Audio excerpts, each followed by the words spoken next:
നമസ്കാരം. ഓഗസ്റ്റ് 26 സ്ത്രീ സമത്വ ദിനമാണല്ലോ. ഇന്ന് ഈ ദിനത്തിൽ ഫെനിക്സ് ലൈവിൽ നമ്മോടൊപ്പമുള്ളത് മഹാത്മാഗാന്ധി യൂണിവേഴ്സിറ്റിയുടെ മുൻ വൈസ് ചാൻസലർ ശ്രീക് തോമസ് സാറാണ്. സാർ ഇന്ന് ഫെനിക്സ് ലൈവിലൂടെ ചോദിക്കുകയാണ്, പഴയ കാലഘട്ടത്തിൽ സ്ത്രീക്ക് സമത്വ സംവരണമില്ലാതെ തന്നെ സ്ത്രീകൾ പുരുഷന്മാരെ തോൽപ്പിച്ച് ഒന്നാമത് എത്തിയിട്ടുണ്ട്. പിന്നെ എന്തിനാണ് ഇന്ന് സ്ത്രീക്ക് സമത്വത്തിന് സംവരണം വേണ്ടത്?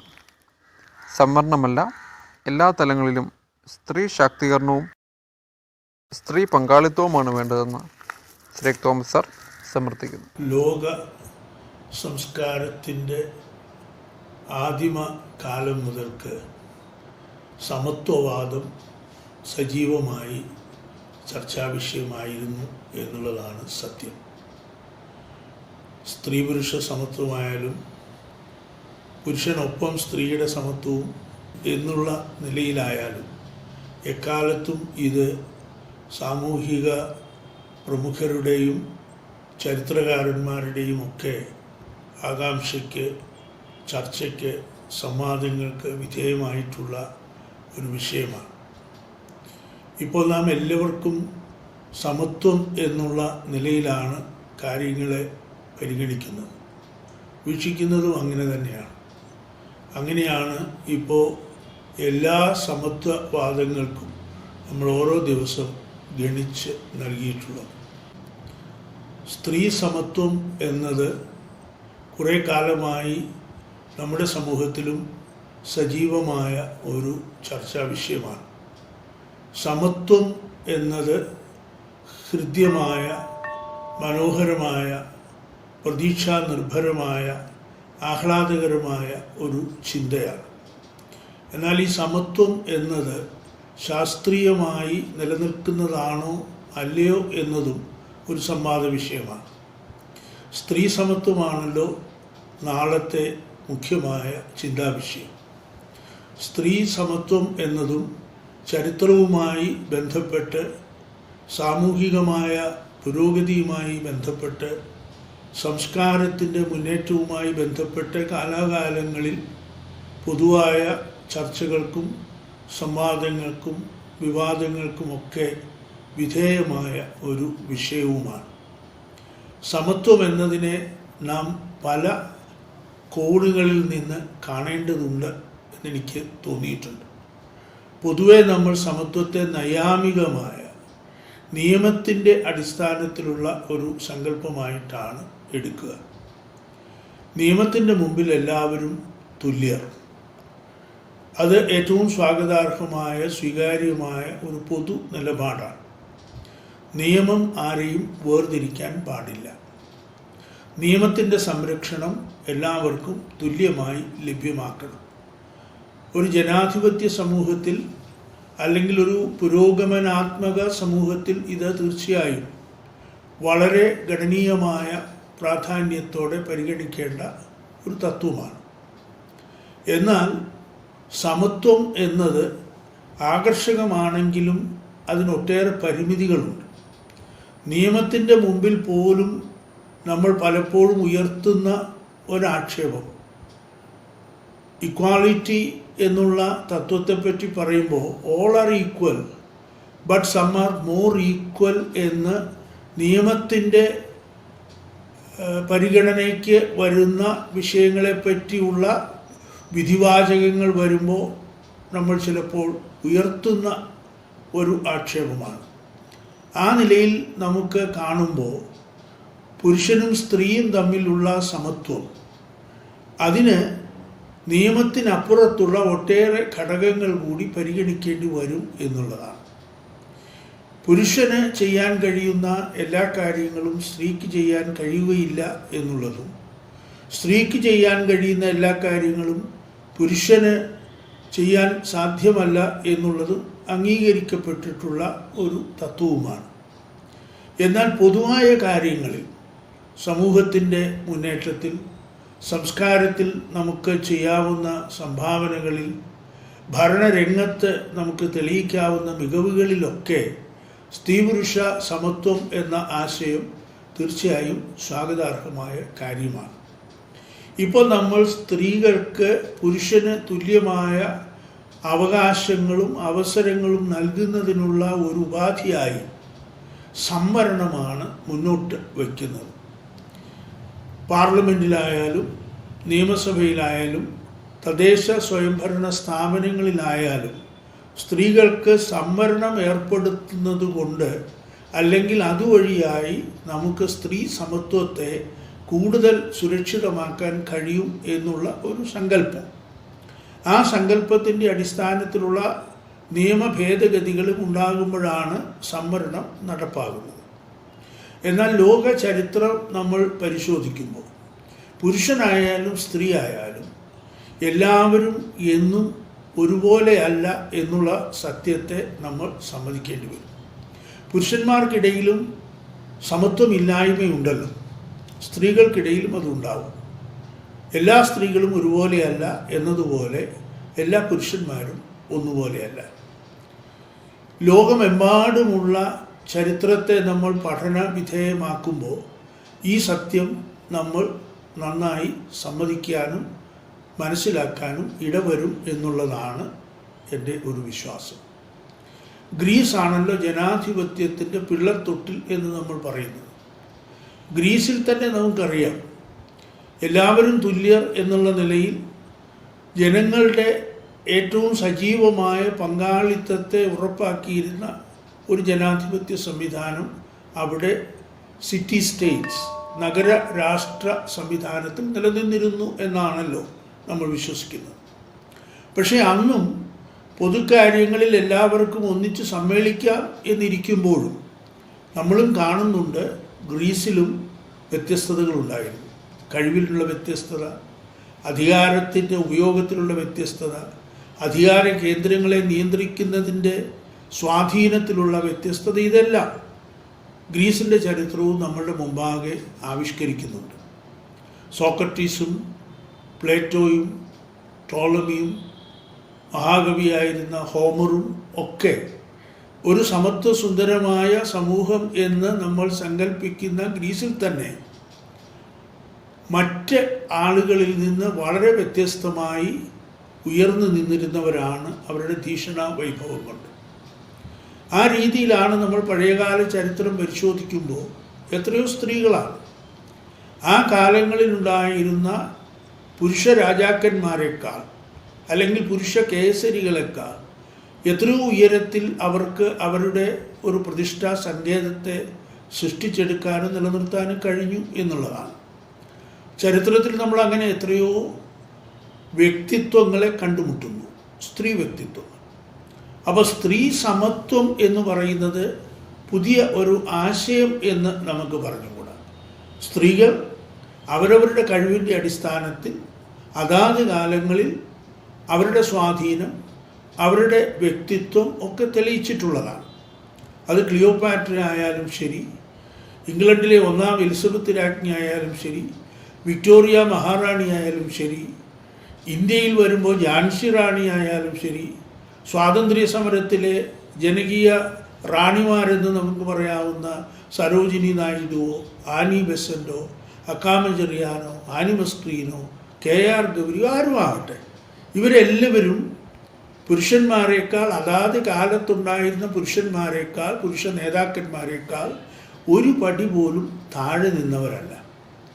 ഒരുപക്ഷെ അവർ സ്ത്രീ സമത്വം എന്ന തത്വത്തിനും അപ്പുറത്ത് ഏറെ മുന്നോട്ട് പോയി ജനസമൂഹത്തെ, അക്കാലത്തെ രാഷ്ട്രീയ സംവിധാനങ്ങളെയൊക്കെ സ്വാധീനിച്ചവരാണ്. അത് നമുക്ക് നിഷേധിക്കുവാൻ നിവൃത്തിയില്ലാത്ത ഒരു സത്യവുമാണ്. ഈ നിലയിലാണ് നമ്മൾ ഇന്ന് സ്ത്രീ സമത്വത്തിൻ്റെ സ്ഥായിയായ പുതിയ പ്രമാണങ്ങളെക്കുറിച്ച് ചിന്തിക്കേണ്ടി വരുന്നത്. ഒരു മനുഷ്യനും എല്ലാ കാര്യങ്ങളിലും തുല്യതയില്ല എന്ന് നമ്മൾ പറയുമ്പോൾ സ്ത്രീകൾക്കും പുരുഷന്മാർക്കും ബാധകമായ ഒരു നിയമമായി, ഒരു ജനിതക പ്രമാണമായി അതിനെ അംഗീകരിക്കേണ്ടി വരും. ശാസ്ത്രം ഇപ്പോൾ നമ്മളോട് പറയുന്നത് ജനറ്റിക്കൽ റീസൺസ് ഉണ്ട് ഒരാൾ മറ്റൊരാളേക്കാൾ വ്യത്യസ്തമായി നിൽക്കുന്നത്. കഴിവുകളിലായാലും ബുദ്ധിവികാസത്തിലായാലും ഭരണ നൈപുണ്യത്തിലായാലും ഒക്കെ ഈ വ്യത്യാസങ്ങൾ വരുന്നത്. എന്തിനേറെ സാഹിത്യ സൃഷ്ടികളുടെ കാര്യത്തിൽ പോലും നമുക്കറിയാമല്ലോ എന്തുകൊണ്ടാണ് ഒരു കവി മറ്റൊരു കവിയിൽ നിന്ന് വ്യത്യസ്തനായി വരുന്നത്. ഓരോ കവികൾക്കും അവരവരുടെ കവിതകളുടെ സ്വഭാവമനുസരിച്ച് നമ്മൾ വ്യത്യസ്തത കൽപ്പിക്കുന്നത് എന്തുകൊണ്ടാണ്? അപ്പോൾ സമത്വം എന്ന് പറയുന്നത് നിയമത്തിൻ്റെ മുമ്പിൽ മാത്രം നമുക്ക് ഒരു പൊതു മാനദണ്ഡമായി സ്വീകരിക്കാവുന്ന ഒന്നാണ് എന്ന് സമ്മതിക്കേണ്ടി വരും. അതിനപ്പുറത്ത് നമ്മൾ പല വ്യത്യസ്തതകളെയും അംഗീകരിക്കാൻ നിർബന്ധിതരാവുകയും ചെയ്യും. ആ നിലയിലാണ് സ്ത്രീകൾക്ക് നമ്മുടെ സമൂഹത്തിലുള്ള നിലയെപ്പറ്റി, വിലയെപ്പറ്റി, സ്വാധീനത്തെപ്പറ്റി, പദവിയെപ്പറ്റി, അധികാരശക്തിയെപ്പറ്റിയൊക്കെ നമ്മൾ ചിന്തിക്കേണ്ടി വരുന്നത്. അങ്ങനെ വരുമ്പോൾ അവർ സൈന്യ സേവനത്തിന് പോയ എത്രയോ സ്ത്രീകളുണ്ട്, എത്രയോ ഭരണാധികാരികളുണ്ട്. 1-ാം എലിസബത്ത് രാജ്ഞി തന്നെ ബ്രിട്ടീഷ് സിവിൽ വാറിൻ്റെ കാലത്ത് കുതിരപ്പുറത്ത് അവർ തന്നെ യുദ്ധക്കളങ്ങളിൽ പോയി തനിക്ക് വേണ്ടി യുദ്ധം ചെയ്തിരുന്ന യോദ്ധാക്കളെ പ്രോത്സാഹിപ്പിച്ചിരുന്നു എന്ന് ബ്രിട്ടീഷ് ചരിത്രം നമ്മെ പഠിപ്പിക്കുന്നുണ്ട്. 1-ാം എലിസബത്ത് രാജ്ഞി പല പുരുഷന്മാരെക്കാൾ വളരെയേറെ മുന്നിലായിരുന്നു തീക്ഷണാശക്തിയിലും ധൈര്യത്തിലും സാഹസികതയിലും എന്നുള്ളത് ചരിത്രം നമ്മളോട് സാക്ഷ്യപ്പെടുത്തുന്ന ഒരു സത്യമാണ്. അപ്പോൾ അതുകൊണ്ട് ഈ സ്ത്രീ സമത്വം എന്നത് എല്ലായിടത്തും പുരുഷനൊപ്പം സ്ത്രീക്ക് തുല്യമായ പദവി നൽകുക, സ്ഥാനം നൽകുക എന്നതല്ല. സ്ത്രീകൾക്ക് അവരുടേതായ കഴിവുകൾ അനുസരിച്ച് മുന്നോട്ടു പോകാനുള്ള സാഹചര്യങ്ങളെ സൃഷ്ടിക്കുമ്പോഴാണ് സ്ത്രീ സമത്വത്തിന് അർത്ഥമുണ്ടാവുന്നത് എന്ന് നമ്മൾ ഒരു പരിധിവരെ സമ്മതിക്കേണ്ടി വരും. നിയമം കൊണ്ട് മാത്രം നമുക്ക് നടപ്പാക്കാൻ കഴിയുന്ന ഒന്നല്ല. നിയമം കൊണ്ട് നമ്മൾ ഇവിടെ തന്നെ നമുക്കറിയാമല്ലോ, നിയമം കൊണ്ട് നമ്മൾ സംവരണത്തിലൂടെ തദ്ദേശ സ്വയംഭരണ സ്ഥാപനങ്ങളിൽ സ്ത്രീ സമത്വം എന്ന തത്വത്തെ നടപ്പാക്കി എന്ന് അഭിമാനിക്കുന്നവരാണ്. പക്ഷേ എന്നാൽ യാഥാർത്ഥ്യം എന്താണ് എന്ന് തദ്ദേശ സ്വയംഭരണ സ്ഥാപനങ്ങളിലെ അനുഭവങ്ങൾ നമ്മളോട് സാക്ഷ്യപ്പെടുത്തുന്നുണ്ട്.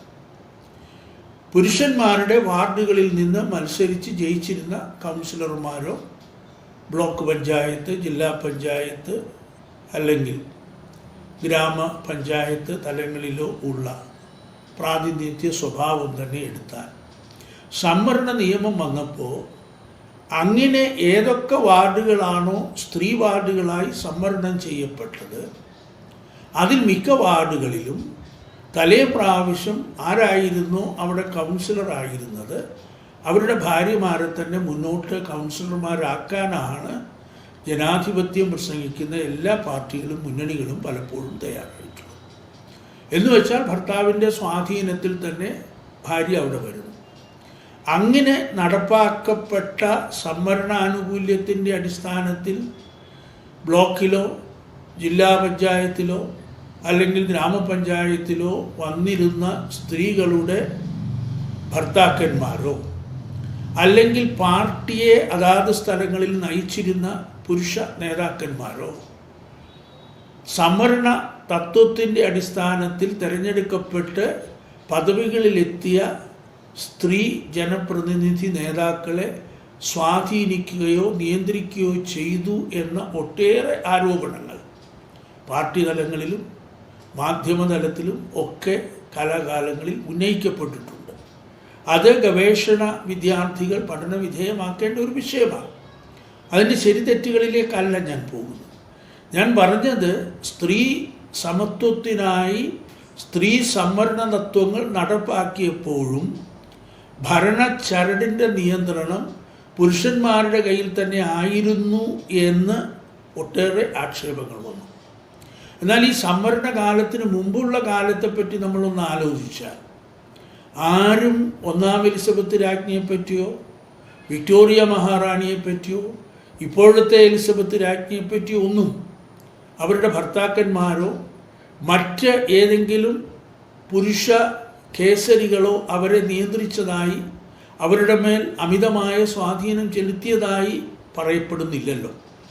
എന്ന് വെച്ചാൽ സ്ത്രീകൾക്ക് പ്രത്യേകമായ സംവരണങ്ങളൊന്നുമില്ലാതെ അക്കാലത്തെ പിന്തുടർച്ച നിയമത്തിൻ്റെ അടിസ്ഥാനത്തിൽ സിംഹാസനത്തിൽ വന്ന ഇംഗ്ലണ്ടിലെ രാജ്ഞിമാരിൽ ഏറ്റവും പ്രമുഖരായി അറിയപ്പെടുന്ന 3 പേരും സമത്വത്തിൻ്റെ യഥാർത്ഥമായ പാഠങ്ങൾ എന്താണ് എന്ന് ലോക ചരിത്രത്തെ തന്നെ പഠിപ്പിച്ചവരാണ്.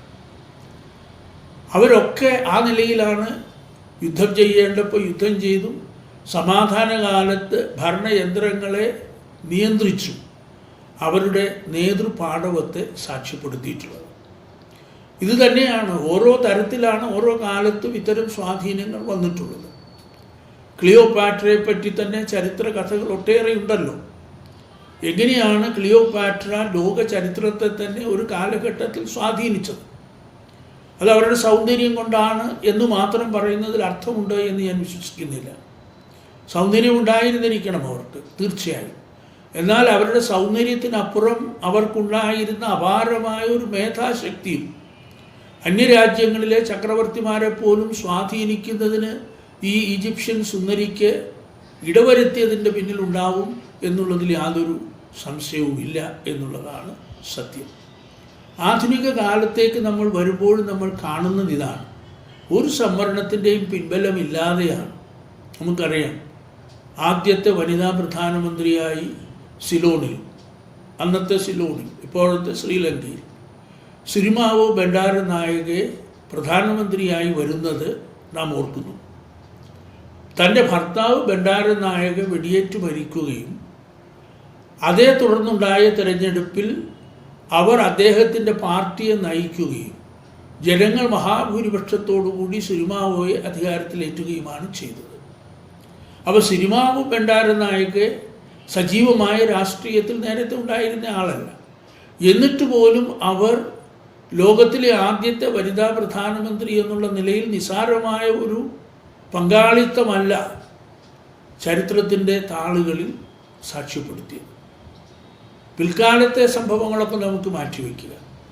അന്നേ വരെ ഒരു ലോകരാജ്യവും ചിന്തിച്ചിട്ടില്ലാത്ത തരത്തിൽ ശ്രീലങ്ക പോലെയുള്ള ഒരു രാജ്യത്തെ ജനങ്ങൾ ഒരു സംവരണ തത്വവും ഒരു സമത്വ തത്വവും പ്രത്യേകിച്ച് എടുത്തു പറയാതെ തന്നെ അവരുടെ ഭർത്താവിന് പകരം അവർ മതിയാകും എന്ന് ചിന്തിച്ചു എന്നുള്ളിടത്താണ് നമ്മൾ സ്ത്രീ സമത്വത്തിൻ്റെ യഥാർത്ഥ പ്രമാണത്തെ സാക്ഷ്യപ്പെടുത്തുന്നതെന്ന് ഞാൻ വിചാരിക്കുന്നു. ഇത് തന്നെയാണ് മറ്റു രാജ്യങ്ങളിൽ സംഭവിച്ചിട്ടുള്ളത്. ഇംഗ്ലണ്ടിൽ നമുക്കറിയാമല്ലോ, Margaret Thatcher, the iron lady എന്നല്ലേ അവരെപ്പറ്റി അക്കാലത്ത് ആളുകൾ പറഞ്ഞിരുന്നത്, ഇംഗ്ലീഷുകാർ വിശ്വസിച്ചിരുന്നത്. തുടരെ തുടരെ അവരെ പ്രധാനമന്ത്രി സ്ഥാനത്തേക്ക് തിരഞ്ഞെടുത്തുകൊണ്ടല്ലേ ഇംഗ്ലീഷുകാരത് തെളിയിച്ചത്. ഗോൾഡ മേയർ ഇസ്രായേലിൻ്റെ പ്രധാനമന്ത്രിയായില്ലേ? ഇന്ദിരാഗാന്ധി ഇന്ത്യയിൽ പ്രധാനമന്ത്രിയായില്ലേ? അവരാരും അവരുടെ കഴിവിൽ പിന്നോക്കം നിന്നിട്ട് പുരുഷന്മാരുടെ സൗജന്യത്തിൽ ഒരു സംവരണ തത്വത്തിൻ്റെ അടിസ്ഥാനത്തിൽ അധികാരത്തിൽ വന്നവരല്ലല്ലോ. അപ്പോൾ ഈ അധികാരത്തിലേക്ക് വരാൻ അല്ലെങ്കിൽ അധികാരത്തിൻ്റെ പങ്കുവയ്ക്കലിൽ തങ്ങൾക്കും തുല്യമായ ഒരു പങ്ക് വേണം എന്ന് ഇപ്പോൾ അവകാശവാദം ഉന്നയിക്കുന്ന ആളുകൾ, പുരുഷന്മാരായാലും സ്ത്രീകളായാലും, അവരാലോചിക്കേണ്ടത് യഥാർത്ഥത്തിൽ കഴിവും കാര്യക്ഷമതയും ഉണ്ടെങ്കിൽ ഏതൊരു ജനാധിപത്യ സമൂഹത്തിലും ജനാധിപത്യം അല്ലാത്ത സമൂഹങ്ങളിൽ പോലും സ്ത്രീയെന്നോ പുരുഷനെന്നോ ഭേദമില്ലാതെ ജനങ്ങളും കാലവും അത് അംഗീകരിക്കും എന്നുള്ളതാണ്. അതിൻ്റെ തെളിവുകളാണ് നേരത്തെ ഞാൻ പറഞ്ഞതുപോലെ ഇംഗ്ലണ്ടിലും ഇസ്രായേലിലും ശ്രീലങ്കയിലും ഇന്ത്യയിലും ഇംഗ്ലണ്ടിലും എല്ലാം സംഭവിച്ചിട്ടുള്ളത്. ലോകചരിത്രം അത് സാക്ഷ്യപ്പെടുത്തുന്നു. നമ്മൾ ഇന്ത്യയിലേക്കും കേരളത്തിലേക്കും കൂടി വന്ന് ഈ ചിന്തകളെ അവസാനിപ്പിക്കാമെന്ന് ഞാൻ വിചാരിക്കുന്നു. ഇന്ത്യൻ സ്വാതന്ത്ര്യ സമരത്തിൻ്റെ ചരിത്രത്തിൽ ഗാന്ധിജിക്ക് മുമ്പ് ഇന്ത്യൻ നാഷണൽ കോൺഗ്രസിൻ്റെ പ്രസിഡൻ്റായ ആളാണല്ലോ ആനി ബെസന്റ്. ഇംഗ്ലണ്ടിലും അവർ ബ്രിട്ടീഷ് സമൂഹത്തിന് അവരുടേതായ വ്യക്തിമുദ്ര പതിപ്പിച്ചതിന് ശേഷമാണ് ഇന്ത്യയിലേക്ക് വരുന്നത്. ഇന്ത്യയിൽ വന്ന് ഇന്ത്യയുടെ സാമൂഹ്യ സംവിധാനത്തിൽ അവർ അപാരമായ സ്വാധീനം ചെലുത്തിയിരുന്നു. അവരുടെ തിയോസോഫിക്കൽ സൊസൈറ്റി അക്കാലത്തെ ഒരു കൾച്ചറൽ ഓർഗനൈസേഷൻ എന്നുള്ളതിനപ്പുറത്ത് ഒരു കൾച്ചറൽ മൂവ്മെൻറ്റ് തന്നെ ആയിരുന്നു എന്നുള്ളതാണ്. Annie ബെസന്റിൻ്റെ ശിഷ്യനായിട്ടാണല്ലോ VK. കൃഷ്ണമേനോൻ പോലും ഇംഗ്ലണ്ടിൽ പഠിക്കാൻ പോയത്. ആ നിലയിൽ വി.കെ. കൃഷ്ണമേനോനെ പോലെ അപാരമായ ധീഷണ വൈഭവമുണ്ടായിരുന്ന ഒരു യുവാവിനെ പോലും സ്വാധീനിക്കത്തക്ക തരത്തിലുള്ള തീക്ഷ്ണ വൈഭവത്തിൻ്റെ ഉടമയായിരുന്നു ആനി ബെസന്റ് എന്നുള്ള സത്യത്തെ നമുക്ക് അംഗീകരിക്കേണ്ടി വരും. ഇതാണ് പല സ്ത്രീ കഥാപാത്രങ്ങളെയും ചേർത്ത് നമ്മൾ ചിന്തിക്കുമ്പോൾ നമുക്ക് ബോധ്യം വരുന്ന കാര്യങ്ങൾ. സരോജിനി നായിഡു, ഏഷ്യയുടെ വാനമ്പാടി എന്ന് അവരെ വിളിച്ചല്ലോ. മഹാകവി ടാഗോറിൻ്റെ കാലത്താണ് സരോജിനി നായിഡുവും കവിതകൾ എഴുതിയത് എന്ന് നമ്മൾ ആലോചിക്കണം. മഹാകവി ടാഗോറിനെ നമ്മൾ ഗുരു എന്ന് നമ്മൾ വിളിക്കുന്നു, ഗുരുദേവ് എന്ന് നമ്മൾ സംബോധന ചെയ്യുന്നു. അതേ സമയത്ത് തന്നെയാണ് സരോജിനി നായിഡു കവിതകൾ എഴുതുകയും അവരെഴുതിയ ഇംഗ്ലീഷിലെ മനോഹരമായ കവിതകളുടെ അടിസ്ഥാനത്തിൽ അവരെ നൈറ്റിംഗെയിൽ ഓഫ് ഏഷ്യ എന്ന് സർവത്ര കൊണ്ടാടുകയും ചെയ്തു. മഹാത്മാഗാന്ധി പോലും അദ്ദേഹം വട്ടമേശ സമ്മേളനത്തിന് പോകുമ്പോൾ താൻ എഴുതുന്ന രേഖകളിൽ, ഡ്രാഫ്റ്റുകളിൽ, കരട് പ്രമേയങ്ങളിൽ, കരട് നിർദ്ദേശങ്ങളിൽ ഭാഷാപരമായ തെറ്റു വരാൻ പാടില്ല എന്ന പ്രത്യേകമായ സൂക്ഷ്മതയിലാണ് സരോജിനി നായിഡുവിനോടും തന്നോടൊപ്പം ഇന്ത്യൻ പ്രതിനിധി സംഘത്തിൽ അംഗമായി, അന്ന് ഗാന്ധിജി മാത്രമാണ് ഏകാംഗ പ്രതിനിധിയാണ് രണ്ടാം വട്ടമേശ സമ്മേളനത്തിൽ ഇന്ത്യയെ പ്രതിനിധീകരിക്കുന്നത്. അപ്പോൾ അദ്ദേഹത്തിന് സഹായികളായി പോയവരാണ്. സരോജിനി നായിഡുവിനെ പോലെയുള്ള കോൺഗ്രസിൻ്റെ തന്നെ ഒരു നേതാവിനെ, ഒരു വനിതാ നേതാവിനെയാണ് ഗാന്ധിജി അന്ന് അദ്ദേഹത്തോടൊപ്പം ലണ്ടനിലേക്ക് വട്ടമേശ സമ്മേളനത്തിന് കൂട്ടിക്കൊണ്ടുപോയത്. രണ്ടാമത്തെ കാര്യം, കേരളത്തിൽ വന്നാലും കേരളത്തിലും നമുക്കറിയാം, പട്ടംതാണുള്ള പ്രസിഡൻ്റായി തിരുവിതാംകൂറിൻ്റെ സ്റ്റേറ്റ് കോൺഗ്രസ് ആവിർഭവിക്കുന്ന സമയത്ത് ആനി മസ്ക്രീനെയാണ് ആ പാർട്ടിയുടെ സ്റ്റേറ്റ് സെക്രട്ടറിയായി നിയോഗിച്ചത്. ആനി മസ്ക്രീൻ അക്കാലത്ത് ശ്രീലങ്കയിൽ പോയി ബിരുദാനന്തര ബിരുദമെടുത്ത് അവിടെ ഒരു കോളേജിൽ പഠിപ്പിച്ചിരിക്കെ അത് ഉപേക്ഷിച്ച് മദ്രാസിൽ വന്ന് നിയമപഠനം പൂർത്തിയാക്കി തിരുവനന്തപുരത്ത് വന്ന് അഭിഭാഷക എന്നുള്ള നിലയിൽ പ്രാക്ടീസ് തുടങ്ങി. സ്റ്റേറ്റ് കോൺഗ്രസിൻ്റെ ആരംഭകാലത്ത് തന്നെ ദിവാൻ ഭരണത്തിനെതിരായി പൊരുതുവാനിറങ്ങിയ വനിതാ രത്നമാണ്. ഒന്നാന്തരം ഇംഗ്ലീഷായിരുന്നു അവരുടേത്. പട്ടംതാണുള്ള ബോംബെയിലും മദ്രാസിലും ഡൽഹിയിലും കൽക്കട്ടയിലും സ്റ്റേറ്റ് കോൺഗ്രസിൻ്റെ പ്രചരണാർത്ഥം അല്ലെങ്കിൽ ദിവാൻ ഭരണത്തിനെതിരായിട്ടുള്ള പ്രക്ഷോഭണത്തിൻ്റെ പ്രചരണാർത്ഥം സന്ദർശനത്തിന് പോയപ്പോൾ ഇംഗ്ലീഷ് നന്നായി അറിയാമെന്ന് സർവരും സമ്മതിച്ച, ദിവാനും സമ്മതിച്ച പട്ടംതാണുപിള്ളയും തൻ്റെ കൂടെ പ്രസംഗിക്കാൻ കൊണ്ടുപോയത് ഇംഗ്ലീഷിൽ അപാരമായ വൈദഗ്ധ്യവും ഭാഷാ സ്വാധീനവും ഉണ്ടായിരുന്ന ആനി മസ്ക്രീനെയാണ്. സർ സി പിക്ക് പോലും ആനി മസ്ക്രീനോടായിരുന്നു പട്ടത്തിനോടുള്ളതിനേക്കാൾ വൈരാഗ്യവും പകയും അസൂയയും എന്ന് പറഞ്ഞിരുന്ന നിരീക്ഷകരുണ്ട് അക്കാലത്ത്. ഒരേ ഒരു കാരണമാണ് അതിന് ചൂണ്ടിക്കാണിക്കപ്പെട്ടത്. സർ സി പി രാമസ്വാമിയരുടെ ഇംഗ്ലീഷ് ഒന്നാന്തരമായി. അതിനേക്കാൾ മെച്ചപ്പെട്ട ഇംഗ്ലീഷിൽ പ്രസംഗിക്കുന്ന ആരെയും അദ്ദേഹത്തിന് സഹിക്കാൻ കഴിയുമായിരുന്നില്ല എന്നാണ് അന്നത്തെ കഥ. പട്ടംതാണുപിള്ളയുടെ ഇംഗ്ലീഷ് നന്നായിരുന്നെങ്കിലും അത് ദിവാൻ്റെ ഇംഗ്ലീഷിനപ്പുറത്തേക്കുള്ള ഒരു നിലവാരത്തിൽ പോകുന്നു എന്ന് ആരും താരതമ്യം ചെയ്തിരുന്നില്ല. എന്നാൽ ആനി മസ്ക്രീൻ്റെ ഇംഗ്ലീഷ് വന്നപ്പോഴാണ് ദിവാന് തൻ്റെ ഇംഗ്ലീഷിനെയും കടത്തി വെല്ലുന്ന ഇംഗ്ലീഷ് ഭാഷയാണോ അവർ ഉപയോഗിക്കുന്നതെന്ന് സംശയം തോന്നി തുടങ്ങിയത്. അതിൻ്റെ ഫലമായിട്ടുണ്ടായ ഒരു ഇൻഫീരിയോറിറ്റി കോംപ്ലക്സിലാണ് ആനി മസ്ക്രീനെ പട്ടത്തിനേക്കാളും അപ്പുറത്ത് തൻ്റെ ഒന്നാം നമ്പർ ശത്രുവായി സർ സി പി കണ്ടത് എന്നാണ് പിൽക്കാലത്ത് പല സ്വാതന്ത്ര്യ സമര സേനാനികളും സാക്ഷ്യപ്പെടുത്തിയിട്ടുള്ളത്. ഞാനിത് പറയുന്നത് സമത്വത്തിൻ്റെ കഥയിലേക്കുള്ള ഒരു ബന്ധപ്പെടുത്തലിൻ്റെ ഭാഗമായിട്ടാണ്. അപ്പോൾ തിരുവിതാംകൂറിലെ പ്രമുഖരായ സ്വാതന്ത്ര്യ സമര സേനാനികൾക്കൊപ്പമല്ല, അവർക്കും ഒരുപടി മുമ്പിൽ നിൽക്കാൻ ആനി മസ്ക്രീന് കഴിഞ്ഞു എന്നുള്ളതാണ്.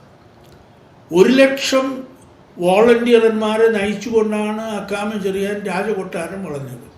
28ാമത്തെ വയസ്സ്, അവിവാഹിതയായിരുന്നു. ഹെഡ് മിസ്ട്രസ്സായി 25ാം വയസ്സിൽ നിയമനം കിട്ടിയതാണ്. 3 വർഷത്തിന് ശേഷം ആ പദവി രാജിവെച്ചിട്ടാണ് അവർ സ്വാതന്ത്ര്യ സമരത്തിൽ ഇറങ്ങുന്നത്, സ്റ്റേറ്റ് കോൺഗ്രസിൻ്റെ നേതൃത്വത്തിലേക്ക് വരുന്നത്, സ്റ്റേറ്റ് കോൺഗ്രസിൻ്റെ ഡിക്റ്റേറ്റർ ആവുന്നത്. ആനി മസ്ക്രീന് മുമ്പ് മിസ്സസ് ഇ ജോൺ ഗുരുവിള. എത്രയോ എളുപ്പത്തിൽ നമ്മൾ അവരെ വിസ്മരിച്ചു പോയി. Mrs E John Guruvila E John ഫിലിപ്പോസിൻ്റെയും ഇ ജോൺ ജേക്കബിൻ്റെയും ഒക്കെ ജ്യേഷ്ഠ സഹോദരനായിരുന്ന ഇ ജോൺ ഗുരുവിളയുടെ ഭാര്യയാണ് പട്ടംതാണുപിള്ള അറസ്റ്റ് വരിച്ചു കഴിഞ്ഞപ്പോൾ അദ്ദേഹത്തിന് പകരമായി തിരുവിതാംകൂർ സ്റ്റേറ്റ് കോൺഗ്രസിൻ്റെ ഡിക്റ്റേറ്ററായി നോമിനേറ്റ് ചെയ്യപ്പെട്ടത്. ഞാനിത് പറയുന്നത് തിരുവിതാംകൂറിൻ്റെ ചരിത്രം പരിശോധിച്ചാലും ഇന്ത്യയുടെ ചരിത്രം പരിശോധിച്ചാലും സ്ത്രീ സമത്വം എന്ന് പറയുന്നതിനപ്പുറത്തേക്കുള്ള സ്ത്രീ സ്വാധീനം നേതൃപദവികളിൽ പോലും നമ്മൾ കാണുന്നുണ്ടായിരുന്നു എന്നുള്ളതാണ്. സരോജിനി നായിഡുവോ ആനി ബെസൻറ്റോ രാജകുമാരി അമൃത കൗറോ ഐക്യരാഷ്ട്രസഭയുടെ ആദ്യത്തെ വനിതാ പ്രസിഡന്റ് എന്ന പദവിയിലെത്തി വിജയലക്ഷ്മി പണ്ഡിറ്റ് ഒന്നും സംവരണ തത്വത്തിൻ്റെ അടിസ്ഥാനത്തിലല്ല സ്ത്രീ സമത്വത്തെ സ്ഥാപിച്ചെടുത്തത്. അവരുടെ സ്വന്തമായ വ്യക്തിത്വത്തിൻ്റെയും കഴിവിൻ്റെയും അടിസ്ഥാനത്തിലാണ്. റഷ്യയിൽ അവർ അംബാസഡർ ആയിരുന്നു എന്ന് നമുക്കറിയാം. ഇംഗ്ലണ്ടിൽ അവർ ഹൈക്കമ്മീഷണറായിരുന്നു. ഐക്യരാഷ്ട്രസഭയുടെ പ്രസിഡൻറ്റുമായി. ഇതായിരുന്നു ഇന്ത്യയുടെ ചരിത്രത്തെ നമ്മൾ പരിശോധിക്കുമ്പോൾ, ആഴത്തിൽ പരിശോധിക്കുമ്പോൾ കാണുന്ന സത്യങ്ങളാണ്. രാജകുമാരി അമൃത കൗറിനേക്കാൾ സമർത്ഥയായ ഒരു ആരോഗ്യമന്ത്രി ഇന്ത്യയിൽ ഇന്നേവരെ ഉണ്ടായിട്ടില്ല എന്നാണ്. അവർ പാട്യാല രാജവംശത്തിൽപ്പെട്ട ആളായിരുന്നു. അതുകൊണ്ടാണല്ലോ രാജ്കുമാരിയായത്.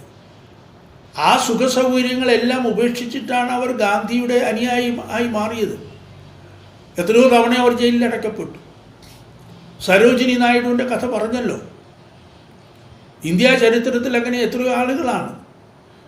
ഇന്ദിരാഗാന്ധി തന്നെ ഏറ്റവും നല്ലൊരു ഉദാഹരണമാണ്. അവർ അടിയന്തരാവസ്ഥ പ്രഖ്യാപിച്ചു എന്നുള്ള ഒരു പാപം ഒഴിച്ചാൽ, അത്തരമൊരു രാഷ്ട്രീയ പാപത്തെ നമ്മൾ മാറ്റി നിർത്തിയാൽ, അതിസമർത്ഥരായ സീനിയർ നേതാക്കന്മാരെ മുഴുവൻ അവർക്ക് മാറ്റി നിർത്തിക്കൊണ്ട് പാർട്ടിയുടെ മേലുള്ള സ്വാധീനം ഉറപ്പിക്കാൻ കഴിഞ്ഞത് ഇന്ദിരാഗാന്ധിക്ക് അവരിൽ തന്നെ അന്തർലീനമായിരുന്ന അസാമാന്യമായ കഴിവുകളുടെ അടിസ്ഥാനത്തിൽ തന്നെയാണ്.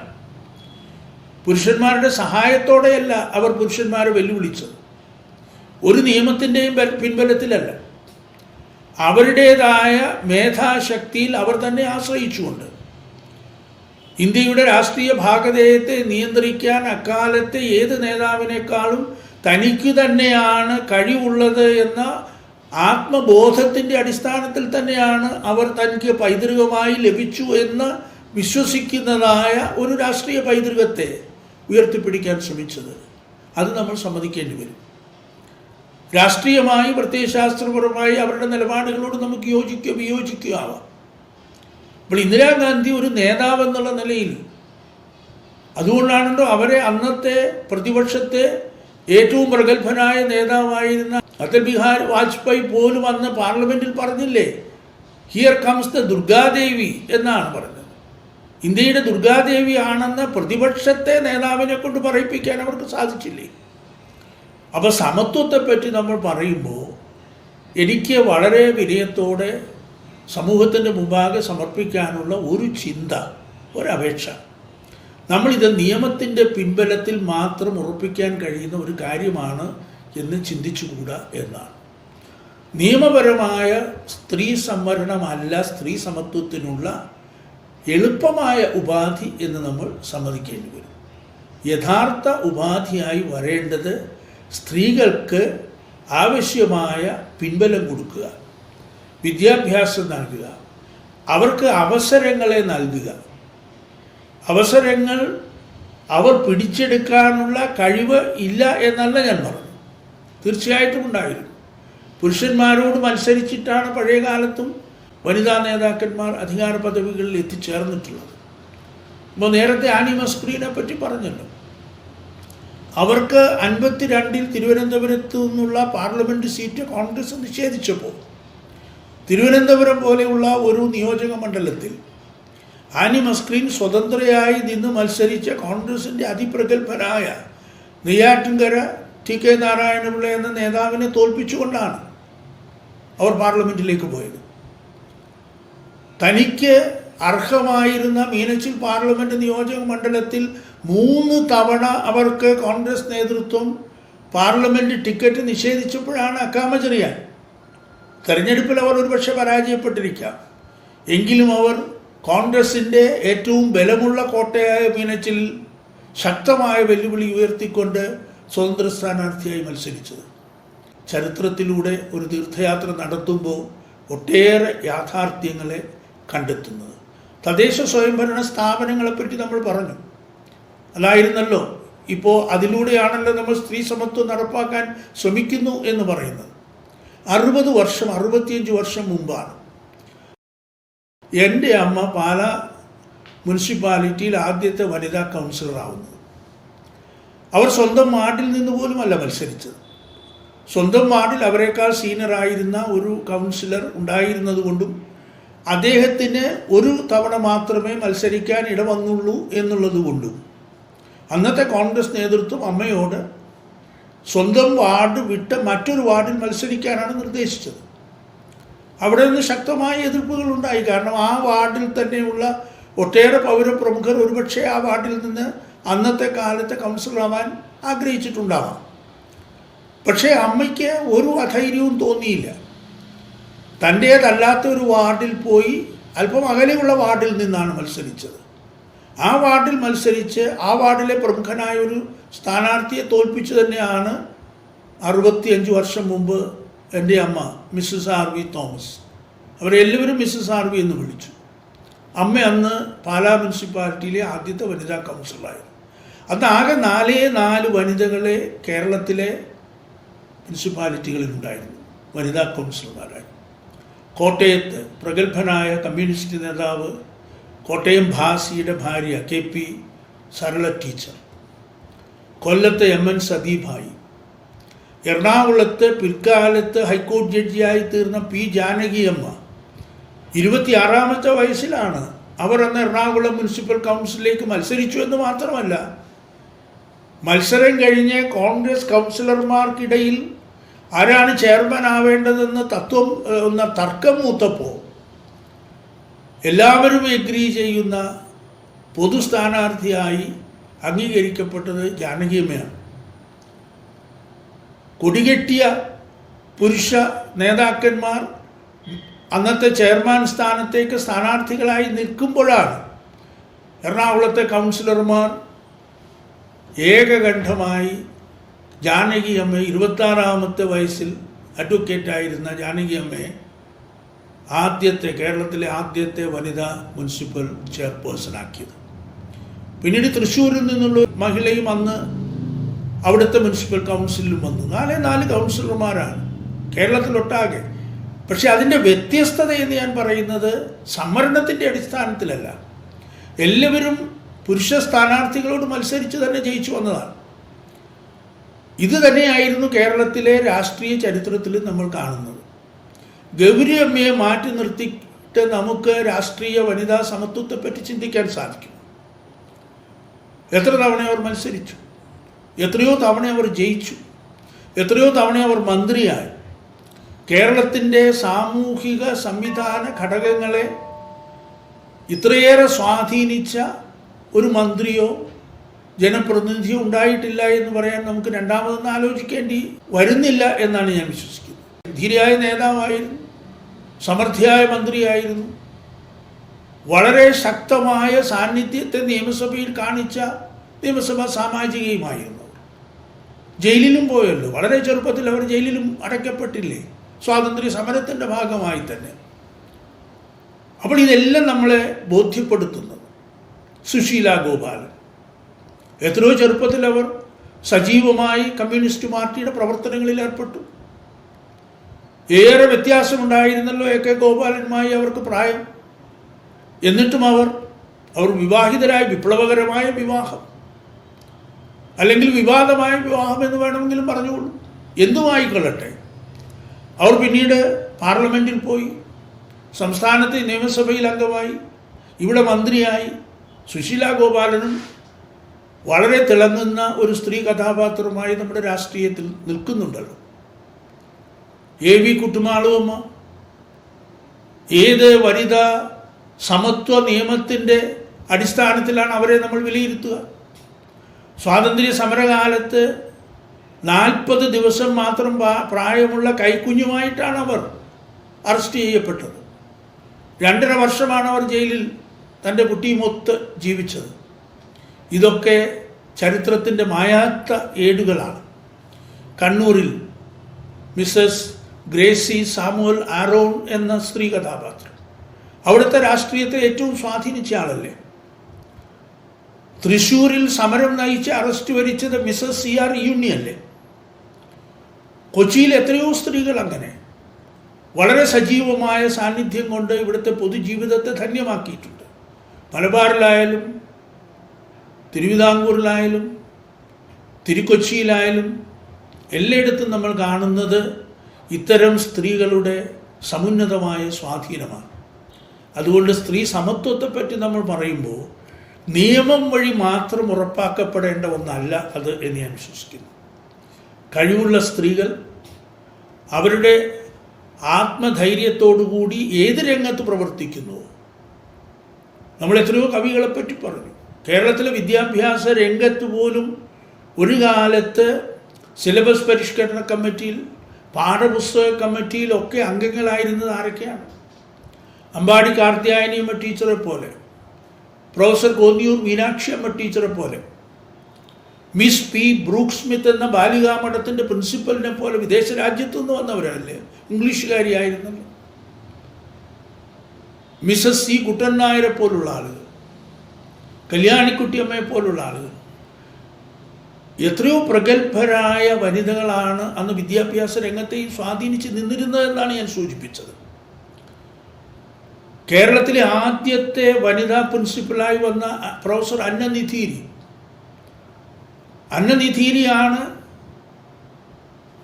അന്നത്തെ ഭരിക്കുന്ന കക്ഷിയുടെ പ്രസിഡൻറ്റിൻ്റെ മകൾക്ക് ഒരു അഡ്മിഷന് വേണ്ടിയുള്ള ശുപാർശയുമായി തിരുവനന്തപുരം മേയർ അവരെ കാണുമ്പോൾ അവരോട് നിങ്ങൾ പറയുന്ന കുട്ടി അഡ്മിഷൻ ലിസ്റ്റിൽ, വെയിറ്റിംഗ് ലിസ്റ്റിൽ 5ാമതാണെന്നും അവർക്ക് മുമ്പുള്ള ആ കുട്ടിക്ക് മുമ്പുള്ള 4 കുട്ടികൾക്കും കിട്ടിക്കഴിഞ്ഞതിന് ശേഷം നിങ്ങളുടെ കുട്ടിക്കും ലഭിക്കുമെന്ന് പറയാൻ ധൈര്യം കാണിച്ച പ്രൊഫസർ അന്നനിധീരി. ഇതൊക്കെയാണ് സ്ത്രീ സമത്വത്തിനപ്പുറത്തുള്ള വൈഭവത്തെ ചരിത്രത്തിൽ സാക്ഷ്യപ്പെടുത്തിയ മഹനീയ വനിതാ രത്നങ്ങളുടെ കഥ എന്ന് ഞാൻ സൂചിപ്പിക്കുകയാണ്. അതുകൊണ്ട് എനിക്ക് വ്യത്യസ്തമായ ഒരു അപേക്ഷയാണ് സ്ത്രീ സമൂഹത്തിന് മുമ്പാകെ വയ്ക്കാനുള്ളത്.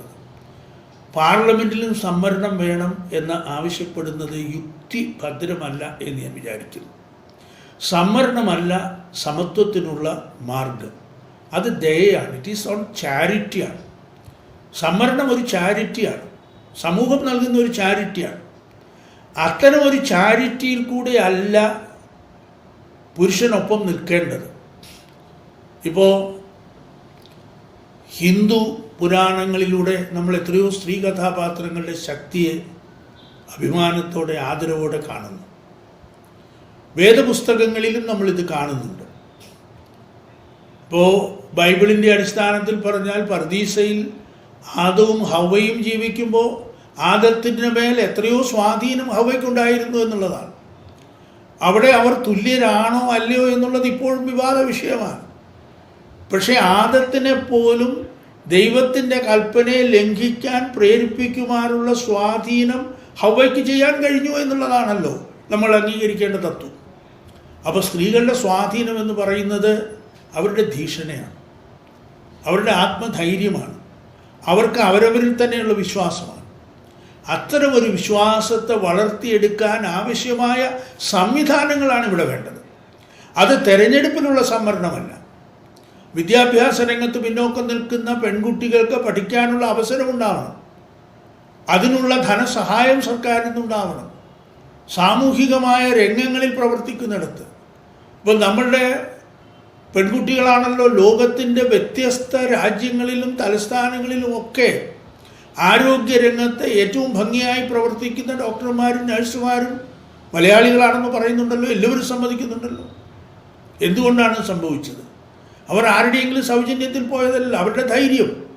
ആദ്യകാലത്ത് വിദേശ രാജ്യത്ത് പോയി നഴ്സിംഗ് രംഗത്ത് പ്രവർത്തിക്കാനുള്ള അസാമാന്യമായ സാഹസിക ബുദ്ധി പ്രകടിപ്പിച്ച അക്കാലത്തെ പെൺകുട്ടികളെ നമ്മൾ എങ്ങനെയാണ് അവർ അസമത്വത്തിൻ്റെ ഇരകളായിരുന്നു എന്ന് പറയുക? അവർ സമത്വത്തിൻ്റെ അംബാസഡർമാരായിരുന്നു എന്ന് നമ്മൾ ഇപ്പോഴെങ്കിലും സമ്മതിക്കണ്ടേ? അതാണ് ഈ രാജ്യത്ത് നമ്മൾ ആരെങ്കിലും പറഞ്ഞു വയ്ക്കുന്ന ചിന്താധാരകളിലൂടെ അല്ല സമത്വത്തെ കാണേണ്ടത് എന്ന് ഞാൻ പറയുന്നു. സമത്വത്തെ നമ്മൾ വ്യത്യസ്തമായ വീക്ഷണകോണിൽ കൂടിയും വീക്ഷിക്കണം. അതിൻ്റെ അടിസ്ഥാനത്തിൽ സ്ത്രീ എംപവർമെൻ്റ് ഓഫ് വിമൻ, അതാണ് ഗാന്ധിജി പറഞ്ഞത്. ഗാന്ധിജി സംവരണമല്ല പറഞ്ഞത്. സ്വാതന്ത്ര്യ സമരത്തിൻ്റെ ഒരു പ്രധാന ഭാഗമായി ഗാന്ധിജി മുന്നോട്ട് വച്ചത് സ്ത്രീ ശാക്തീകരണം തന്നെയാണ്. അതിന് അദ്ദേഹം സ്ത്രീകൾക്ക് പാർലമെൻറ്റിലേക്കും നിയമസഭയിലേക്കും തദ്ദേശ സ്വയംഭരണ സ്ഥാപനങ്ങളിലേക്കും സംവരണം ഏർപ്പെടുത്തണം എന്നല്ല പറഞ്ഞത്. സ്ത്രീകൾക്ക് സാമ്പത്തികമായ സ്വാതന്ത്ര്യം വേണമെന്നാണ്. പിതാവിൻ്റെയോ ഭർത്താവിൻ്റെയോ മകൻ്റെയോ സ്വാധീനത്തിലല്ലാതെ സ്വന്തമായി അവർക്ക് ഒരു വരുമാന സ്രോതസ് ഉണ്ടാവണമെന്നാണ് അദ്ദേഹം പറഞ്ഞത്. അതിനാണ് അദ്ദേഹം ചർക്ക പ്രചരിപ്പിച്ചത്. ഖാദി പ്രചാരണത്തിൽ പെൺകുട്ടികളെ അല്ലെങ്കിൽ സ്ത്രീകളെ കൂടെ കൂട്ടിയത്. സ്ത്രീകളുടെ മനസ്സിനെ ആഭരണത്തോടുള്ള ഭ്രമത്തിൽ നിന്ന് വിമോചിപ്പിക്കാനാണ് അദ്ദേഹം ആഭരണത്തിനെതിരായി സമരം ചെയ്തത്. ഇതെല്ലാം നമ്മൾ പഠിക്കേണ്ട പാഠങ്ങളാണ്, മറന്നുപോയ പാഠങ്ങളാണ്. ഇതൊക്കെ നമ്മൾ പഠിച്ച പാഠങ്ങളാണ്, പക്ഷെ മറന്നുപോയ പാഠങ്ങളാണ്. നമ്മളൊക്കെ ഇപ്പോൾ ഈ പ്രചാരണങ്ങളിൽപ്പെട്ട് നമ്മൾ വിചാരിക്കുന്നു ഓരോ സ്ഥാനങ്ങളിൽ പദവികളിൽ സംവരണം കൊടുത്താൽ സ്ത്രീകളുടെ സമത്വം ഉറപ്പാക്കാം എന്ന്. അതുകൊണ്ട് മാത്രം നമുക്ക് സ്ത്രീ സമത്വം ഉറപ്പാക്കാൻ സാധ്യമല്ല. എന്നാൽ സ്വന്തം കഴിവിൻ്റെ അടിസ്ഥാനത്തിൽ ഏതെങ്കിലും പദവിയിലെത്തുന്ന സ്ത്രീയെ സ്ത്രീയാണ് എന്നുള്ള ഏകപരിഗണനയുടെ അടിസ്ഥാനത്തിൽ ആരെങ്കിലും ഉപദ്രവിക്കാനോ അസ്വസ്ഥതപ്പെടുത്താനോ ശ്രമിച്ചാൽ അവിടെയാണ് നിയമത്തിൻ്റെ പരിരക്ഷ അവർക്ക് ഉണ്ടാവേണ്ടത്. കോടതി ഇടപെടേണ്ടത് അവിടെയാണ്. ആ നിലയിലാണ് നമ്മൾ സ്ത്രീ സമത്വത്തെപ്പറ്റി, സ്ത്രീ സ്വാതന്ത്ര്യത്തെപ്പറ്റി, സ്ത്രീകൾക്ക് സമൂഹത്തിൽ ലഭിക്കേണ്ട നേതൃപദവികളെപ്പറ്റി, സ്വാധീന സ്ഥാനങ്ങളെപ്പറ്റി ഒക്കെ ആലോചിക്കേണ്ടതെന്ന് ഞാൻ വിചാരിക്കുന്നു. അതുകൊണ്ട് സ്ത്രീ സമത്വത്തെ സംബന്ധിച്ച നമ്മളുടെ പഠനങ്ങളിൽ ഒരു പുനർവായന ഉണ്ടാവണം എന്ന് മാത്രമാണ് എനിക്ക് ഈ സന്ദർഭത്തിൽ അപേക്ഷിക്കാനുള്ളത്. എൻ്റെ ഏറ്റവും വിനയപൂർവമായ അപേക്ഷ അതാണ്. ഒരു പുനർവായന ഉണ്ടാവണം. ആരെങ്കിലും പറയുന്ന വഴിയിലൂടെ മാത്രമേ നമ്മൾ സഞ്ചരിക്കൂ എന്ന് ശഠിക്കാൻ പാടില്ല. ചരിത്രത്തെ അടിസ്ഥാനമാക്കി, കഴിഞ്ഞകാല അനുഭവങ്ങളെ അടിസ്ഥാനമാക്കി, നമ്മുടെ മുമ്പിൽ ഉയർന്നു നിൽക്കുന്ന ഒട്ടേറെ സ്ത്രീ കഥാപാത്രങ്ങളുടെ അപാരമായ കഴിവുകളുടെ സാക്ഷ്യപ്പെടുത്തലുകളെ അടിസ്ഥാനപ്പെടുത്തി നമ്മൾ ആലോചിക്കേണ്ടത് സ്ത്രീ ശാക്തീകരണത്തെക്കുറിച്ചാണ്, സ്ത്രീ സംവരണത്തെക്കുറിച്ചല്ല. അതുകൊണ്ട് ഈ വർഷത്തെ സ്ത്രീ സമത്വ ദിനം വരുമ്പോൾ സമത്വം എന്നത് നിയമപരമായി നിലനിൽക്കട്ടെ. അതോടൊപ്പം മറ്റുള്ള മേഖലകളിൽ വരാവുന്ന എല്ലാ പദവികളിലും സ്ത്രീകൾക്ക് തുല്യമായ അവകാശമുണ്ട് എന്ന് എല്ലാവരും സമ്മതിക്കുക. അതിൽ കഴിവുള്ളവർ പുരുഷന്മാരെ പഴയ കാലത്തും സംവരണങ്ങളില്ലാതിരുന്ന കാലത്തും പുരുഷൻ സ്ഥാനാർത്ഥികൾക്കും മേൽ ജനങ്ങൾ വോട്ട് ചെയ്ത് ജയിപ്പിച്ചിട്ടുണ്ട്. അപ്പോൾ ആ ഒരു കഴിവ് തെളിയിക്കേണ്ടത് സ്ത്രീകളുടെ ഭാഗത്തു നിന്നാണെന്ന് ഞാൻ വിചാരിക്കുന്നു. പഴയകാലത്തെ ഒട്ടേറെ സ്ത്രീ കഥാപാത്രങ്ങൾ നമ്മുടെ മുമ്പിൽ അവരുടെ ഉദാഹരണങ്ങളെ സാക്ഷ്യപ്പെടുത്തിക്കൊണ്ട് നമ്മളോട് പറയുന്നതാണ്. ഇന്നിപ്പോൾ സാഹചര്യങ്ങൾ ഒട്ടേറെ മാറിയിരിക്കുന്നു. വളരെ എളുപ്പത്തിൽ നമുക്ക് സ്ത്രീ ശാക്തീകരണത്തിൻ്റെ പദ്ധതികളെ ആവിഷ്കരിക്കാൻ സാധിക്കുന്നു.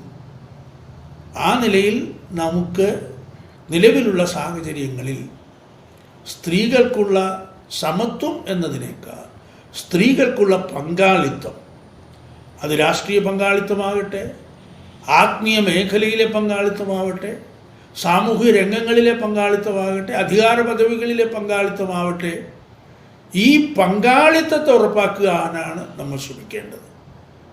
അതിന് സ്ത്രീ സമത്വം എന്നല്ല, നമുക്കതിന് സ്ത്രീ പങ്കാളിത്തമാണ് ഉണ്ടാവേണ്ടത്.